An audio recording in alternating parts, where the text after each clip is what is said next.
चाणक्य की नीति हूँ, आर्यभट्ट का आविष्कार हूँ मैं, महावीर की तपस्या हूँ, बुद्ध का अवतार हूँ मैं, अजी हाँ बिहार हूँ मैं। ये चंद पंक्तियाँ बिहार के गौरवपूर्ण इतिहास को बयां करती हैं। बुद्ध की प्राचीन भूमि बिहार ने भारतीय इतिहास के स्वर्णिम काल को देखा है। यह वही भूमि है जहाँ पहले गणतंत्र के बीज बोए गए थे और जिसने पहले लोकतंत्र की फसल पैदा की थी। बिहार की ऐसी उर्वर भूमि है जिसने असंख्य बुद्धिजीवियों को जन्म दिया है, जो न ही केवल देश में बल्कि पूरे विश्व में ज्ञान का प्रकाश फैला रहे हैं। प्रणाम, मैं आस्था और मैं वेदिका और आप देख रहे हैं डीएसवीवी टीवी। विविधता के इस नए अध्याय में आप सभी का हार्दिक स्वागत है। आज हम बात कर रहे हैं बुद्ध की भूमि, लोकतंत्र की जननी बिहार के बारे में, जो मना रहा है अपना 111वां जन्म दिवस। साथ ही हम बात करेंगे क्यों मनाते हैं विश्व जल दिवस और क्या है इस बार की थीम। बिहार ने आज अपने 111 वर्ष पूरे कर लिए हैं। 22 मार्च सन 1912 में बंगाल प्रांत से अलग होकर बिहार एक नया राज्य बना था। हालांकि आगे चलकर इसका 2 बार विभाजन हुआ। सन 1935 में बिहार से टूटकर उड़ीसा एक नया राज्य बना और सन 2000 में झारखंड अस्तित्व में आया। तो आइए जानते हैं बिहार के स्वर्णिम इतिहास के बारे में। भगवान बुद्ध को गया में ही ज्ञान की प्राप्ति हुई थी और बौद्ध धर्म की शुरुआत भी बिहार की धरती से ही हुई। यही नहीं, जैन धर्म के भगवान महावीर का जन्म भी बिहार के वैशाली में हुआ और नालंदा के पावापुरी में मोक्ष हासिल हुआ था। सिर्फ बौद्ध और जैन ही नहीं बल्कि सिखों के 10वें गुरु गोविंद सिंह जी का जन्म भी बिहार के पटना साहिब में हुआ था। इसी बिहार की धरती पर माँ सीता का जन्म हुआ।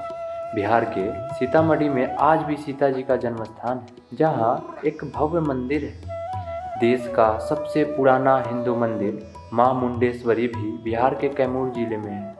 कहा जाता है कि इसी जगह पर माँ दुर्गा ने शुंभ निशुंभ के सेनापति चंड एवं मुंड का वध किया था। दुनिया को शून्य देने वाले आर्यभट्ट का जन्म स्थान बिहार का पाटलिपुत्र यानी आज का पटना है।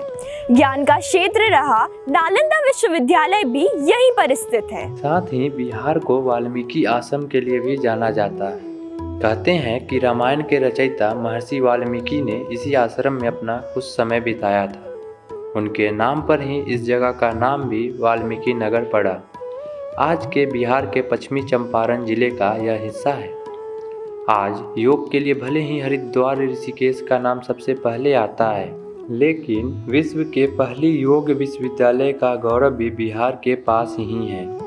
बिहार के मुंगेर जिले में वर्ष 1964 में सत्यानंद सरस्वती ने योग विश्वविद्यालय की स्थापना की थी। यही नहीं, दुनिया को लोकतंत्र का पहला पाठ बिहार ने पढ़ाया। बिहार के वैशाली में पहला लोकतंत्र स्थापित हुआ। तकरीबन 2600 साल पहले लिच्छवियों ने इसकी स्थापना की थी। वैशाली गणराज्य में राजा का चुनाव होता था, जिसे गणराजा कहा जाता था। बिहार अर्थशास्त्र की रचना करने वाले चाणक्य की भूमि है। चाणक्य के शिष्य चंद्रगुप्त मौर्य ने मगध साम्राज्य की नींव डाली। चंद्रगुप्त मौर्य के पोते अशोक सम्राट ने भारत के अलग अलग साम्राज्यों को जोड़कर एक किया और अखंड भारत पर राज किया। महात्मा गांधी की जन्मभूमि भले गुजरात रही हो, लेकिन कर्मभूमि बिहार रही और यहीं से उनके द्वारा वर्ष 1917 में चंपारण सत्याग्रह की शुरुआत की गई। इसी बिहार की धरती पर रामधारी सिंह दिनकर, फणीश्वर नाथ रेणु, वार्णभट्ट और विद्यापति जैसे राष्ट्र कवि हुए। यह वही सुनहरे पन्ने हैं जिस पर बिहार गर्व करता है। स्वर्णिम इतिहास सहेजे बिहार आज हर क्षेत्र में अपना योगदान दे रहा है। आज बिहार दिवस के साथ विश्व जल दिवस भी है।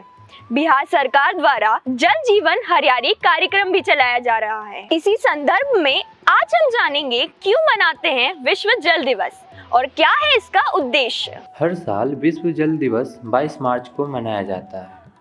पृथ्वी का 71% हिस्सा पानी से ढका हुआ है। 1.6% पानी जमीन के नीचे पाया जाता है। पृथ्वी की सतह पर पाए जाने वाले पानी का 97% सागरों और महासागरों में है, जो कि पीने के काम में नहीं आता। केवल 3% पानी पीने लायक है। बढ़ती जनसंख्या के लिए पानी की उपलब्धता हेतु विश्व भर में प्रयास किए जा रहे हैं।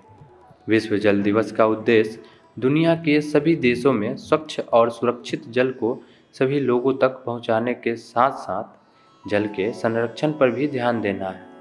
साल 1992 में पहली बार ब्राज़ील के रियो डी जनेरियो में आयोजित पर्यावरण और विकास सम्मेलन कार्यक्रम में विश्व जल दिवस को मनाए जाने की पहल की गई थी। जल शक्ति मंत्रालय भारत सरकार भी इस मुहिम को लेकर वर्ष 2021 में जल शक्ति अभियान, वर्षा जल संचयन, कैच द रेन अभियान की शुरुआत प्रधानमंत्री नरेंद्र मोदी जी ने किया। नमामि गंगे, हर घर जल, हर घर नल योजना जैसे कार्यक्रम चलाए जा रहे हैं। वहीं हर साल विश्व जल दिवस किसी एक थीम पर मनाया जाता है और इस साल विश्व जल दिवस 2023 की थीम एक्सेलरेटिंग चेंज यानी परिवर्तन में तेजी रखी गई है। इस वर्ष 2023 में जल दिवस को बी द चेंज अभियान के तहत मनाया जाएगा। आपको हमारी यह प्रस्तुति कैसी लगी कमेंट बॉक्स में हमें बताएं। ऐसी ही नई और रोचक जानकारियों के लिए देखते रहिए DSPV TV। धन्यवाद।